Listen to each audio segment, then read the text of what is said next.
নমস্কার বন্ধুরা, আমি আবার এসে গেছি আমার আরও একটি নতুন ভিডিও নিয়ে। আশা করি আপনারা সবাই ভালো আছেন।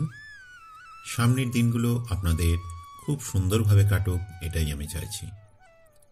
আজ আমি আপনাদের নিয়ে যাব কলকাতার কাঁকুরগাছিতে জগদ্দান মঠে।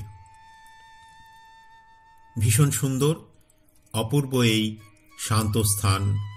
যারা গেছেন তারা বিশেষভাবে আকৃষ্ট হয়েছে এর পরিবেশে। আপনারাও যদি এখানে আসেন ভীষণ ভালো লাগবে।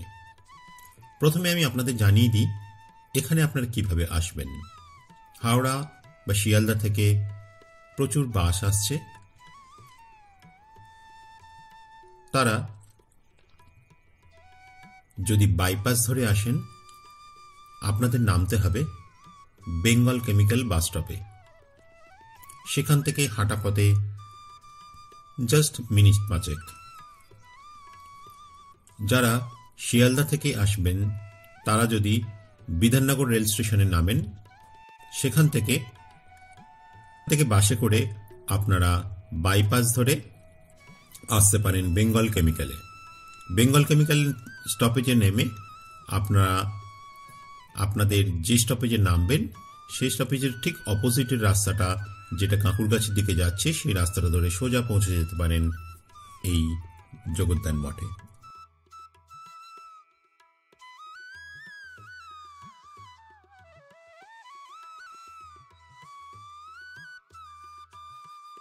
আপনাদের আমি এবার জগদ্দান মঠের যে ইতিহাস রয়েছে তার একটা সংক্ষিপ্ত বিবরণ আমি দিচ্ছি।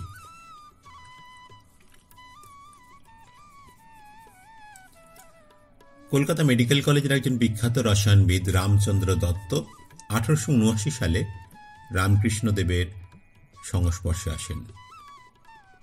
প্রতিবেশীদের অনেক অভিযোগ থাকা সত্ত্বেও তিনি এবং তার ভক্তরা উত্তর কলকাতায় তার বাড়িতে উচ্চস্বরে কীর্তন করতেন। শ্রীরামকৃষ্ণ তাকে একটি নির্জন জনবসতিহীন জায়গা খুঁজে বের করার পরামর্শ দিয়েছিলেন। বলেছিলেন, এমন একটি জায়গা তুমি খুঁজে বের করো যেখানে 100টি মানুষ খুন হলেও কেউ জানতে পারবে না। এই জমির প্লট, যার মধ্যে একটি বাগান এবং প্রায় 1 একর পরিমাপের একটি পুকুর ছিল, রামচন্দ্রের চাচাতো ভাই শ্রী নিত্যগোপাল তার কাছ থেকে জমিটি কিনে নেন। 26শে ডিসেম্বর 1883 বুধবার শ্রীরামকৃষ্ণ বিকেল 4টের সময় এখানে আসেন। এই পুকুরের জল পান করে পুকুরের পাশের ছোট্ট একটি বেদিতে ভিতরে চলে যান।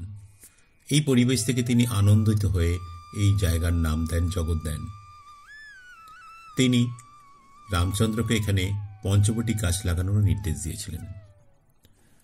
আপনাদের অসাধারণ লাগবে এই পরিবেশে এসে।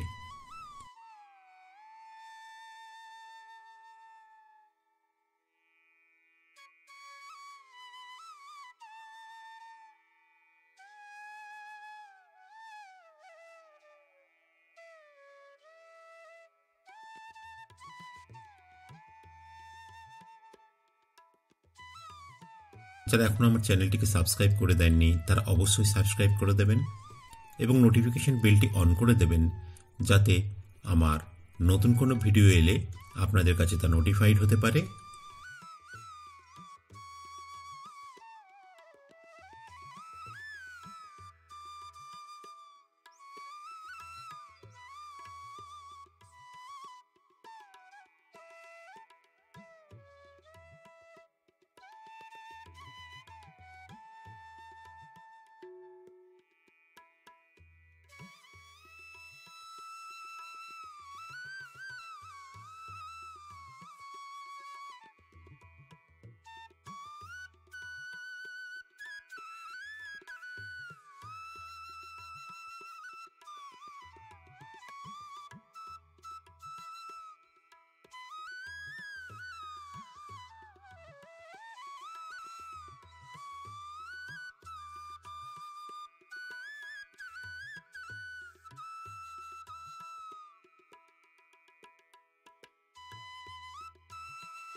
এবং এই পরিবেশে আপনারা দেখতে পাবেন প্রচুর গাছ, নার্সারি এবং বিভিন্ন রকমের ফল ও ফুলের বাগান,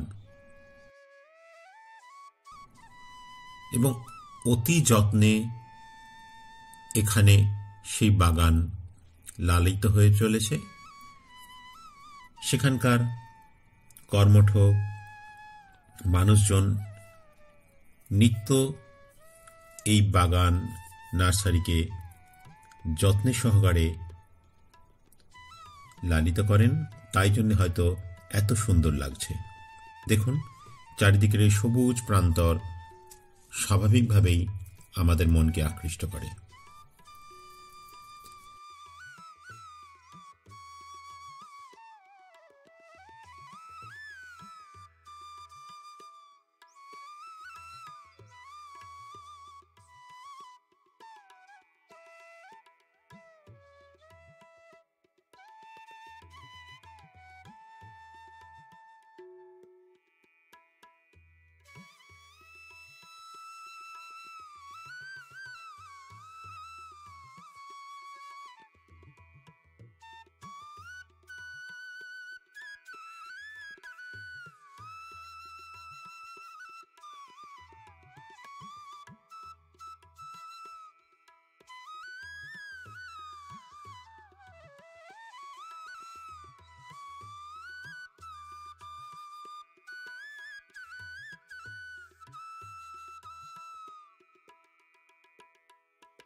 এখানে বিভিন্ন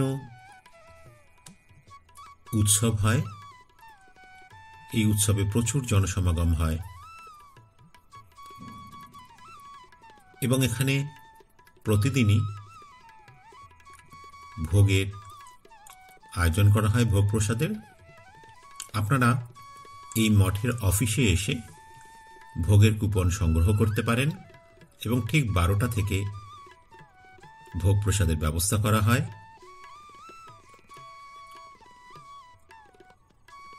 দেখুন, আমরা সবাই চলেছি। আমি আজকে এখানে ভোগের কুপন নিয়েছিলাম।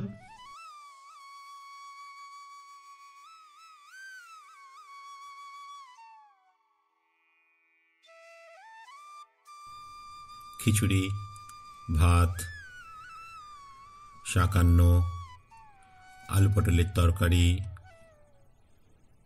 রসগোল্লা, চাটনি, ভীষণ সুন্দর, অপূর্ব এই স্বাদ, এবং যিনি রান্না করেছেন অপূর্ব।